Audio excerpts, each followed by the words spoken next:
Hi, I'm Rachel Saint, co-founder of Property Elite, and today I'm having a chat with Michelle Parks, who's one of our lovely consultants. Michelle is an APC assessor and chair, and happily is very experienced in the APC interview process. So we've had some feedback from lots of candidates who, would just like to know a bit more about what their APC interview is going to look like. And I mean, the first thing is that we know that things have changed since COVID, that the interviews are all held online. How do you think that's affected the interview process for the candidate, Michelle? Hi, Rachel. And it's interesting seeing that shift from face-to-face interview to online, because face-to-face very much had its own challenges. How are you going to get to your venue? How are you going to park? Where you were going to park, you all held in a waiting room together, all going through your own thought processes before you went into the room.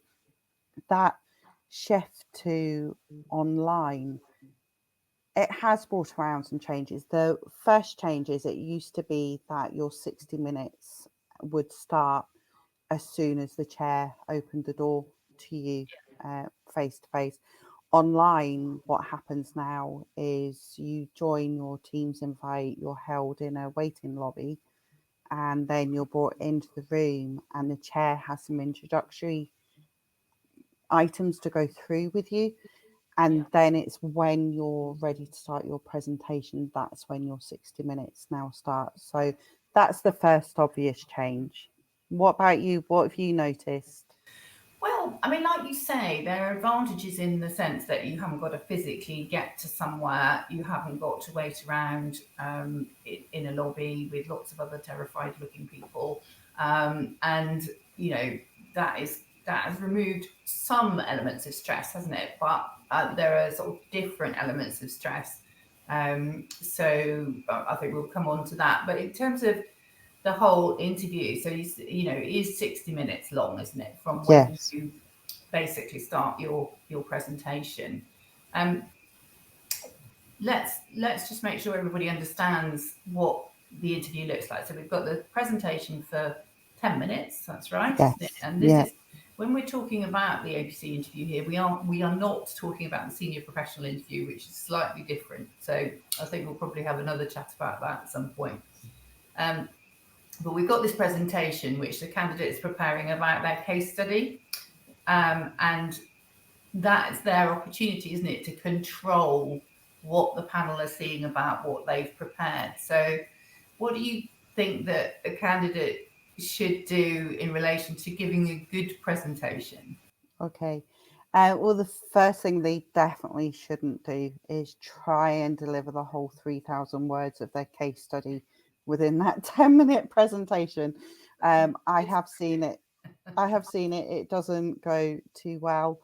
What we're looking for is really clear visuals on slides, really well laid out. If you've got 2-3 key issues, don't feel that you need to try and deliver all of that within your presentation. You can focus on one element of your key issues. So a nice introduction, bring in 1 or 2 of your key issues. But what we're really looking for is not you to be reciting your case study to us. It's explaining your thinking.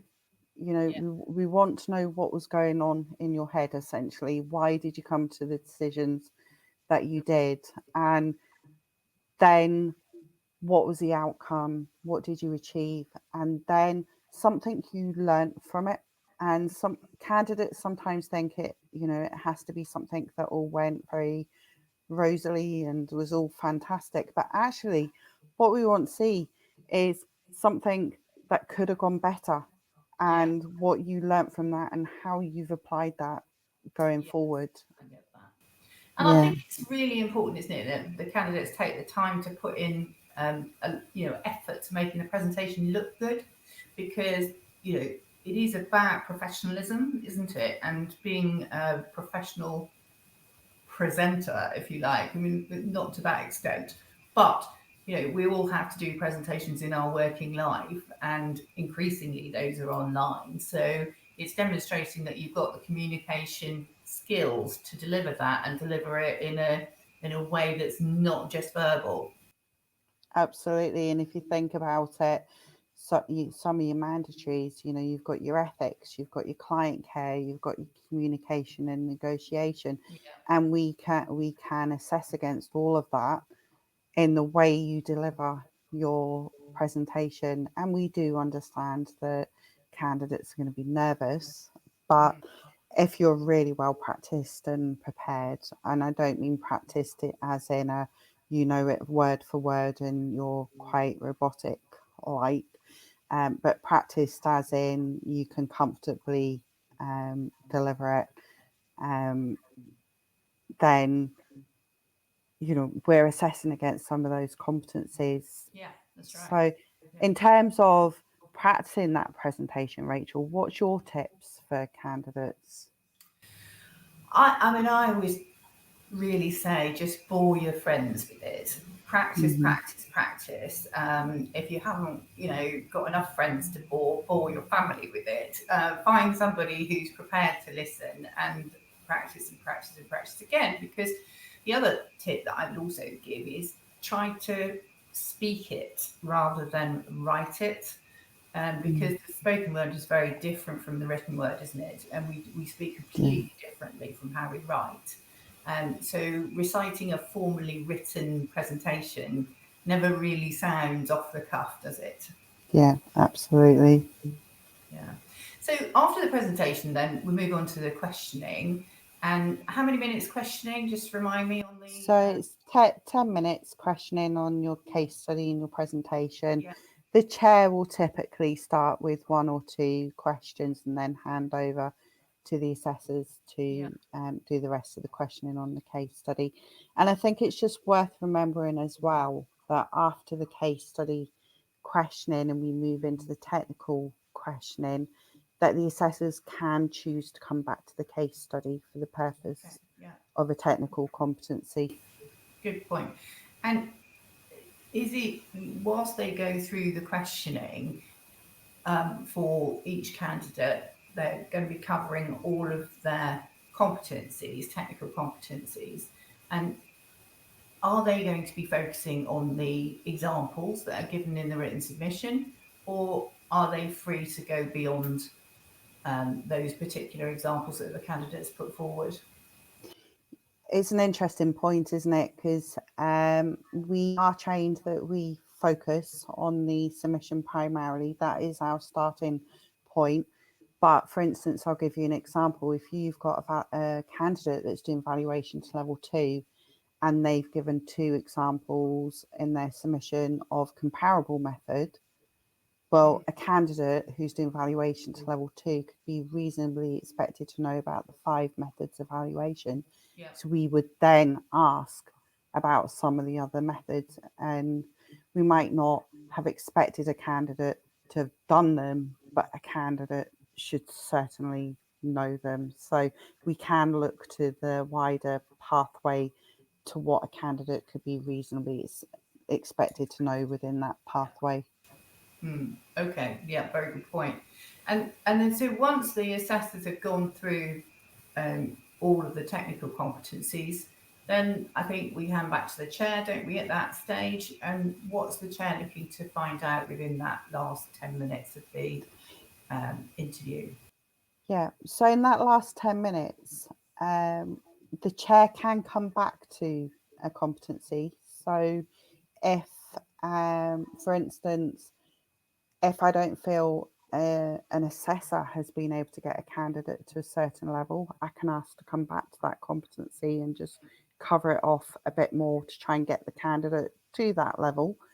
And then I'm asking around ethics, the whole wider ethics competency, and that's everything from the rules of conduct to CPD, professional indemnity insurance, handling clients' money, bribery, anti-money laundering. So there's a wide amount of topics that come into the ethics, and I think it's worth bearing in mind that I think candidates do get nervous about the ethics session.